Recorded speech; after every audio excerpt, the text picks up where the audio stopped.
The night was dark, and the air was thick with tension. In a small, isolated house nestled in the valleys of Auvergne, a woman named Tetradia was making a desperate plan. She had just learned that her husband Eulalius was on his way home, but things were different now. Her eldest son, who was only a boy, was already packed and ready to leave with her. They were taking everything they could carry: jewelry, gold, silver, and the finest clothes. Tetradia knew that staying meant certain doom, and she had one place in mind: the court of Duke Desiderius. Desiderius, a powerful and feared ruler, had recently lost his wife and was looking for a new one. Tetradia hoped he would take her in and protect her from Eulalius's wrath. She wasn't just running away.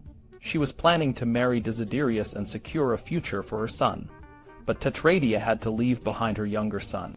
She couldn't risk taking both boys, and she knew that Eulalius would be less likely to follow if one of his children remained. As she hugged her younger son tightly, she whispered, "Be brave, my little one. I will come back for you." Eulalius returned from his journey, and the house was empty. All his wealth and his eldest son were gone. His heart pounded with a mix of rage and fear. He knew Tetradia had run to Desiderius, and he couldn't let her get away with it. He gathered his men and set out to find her. But the valleys of Auvergne were treacherous, and the hunt turned deadly.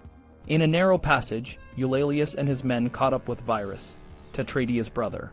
A fierce battle broke out, and in the end Eulalius killed Virus. Desiderius, hearing the news of Virus's death, saw an opportunity. He had lost his wife, and now he had a chance to take a new one. He sent for Tetradia, and she became his wife, bringing her eldest son with her. But Eulalius was not done.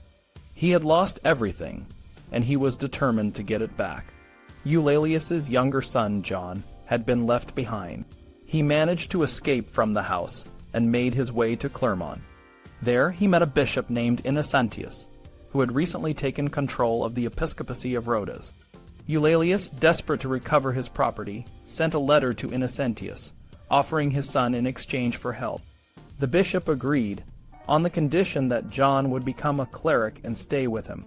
John was given to the archdeacon of the church, and he began a life of strict discipline and abstinence.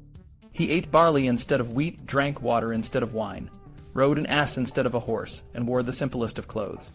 Meanwhile, Eulalius and Tetradia's cases were being heard by a council of bishops and important laymen.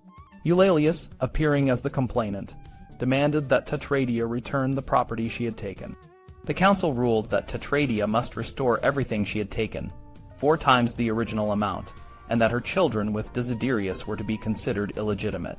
However, if she paid the amount ordered by the court, she would be allowed to return to Clermont and enjoy the property she had inherited from her father, free from further legal troubles. Tetradia, now the wife of a powerful duke, had to pay a heavy price for her freedom, but for Eulalius the battle was far from over. He had already shown that he would stop at nothing to reclaim what he believed was his. The stage was set for a new conflict, one that would test the limits of loyalty, power, and the law.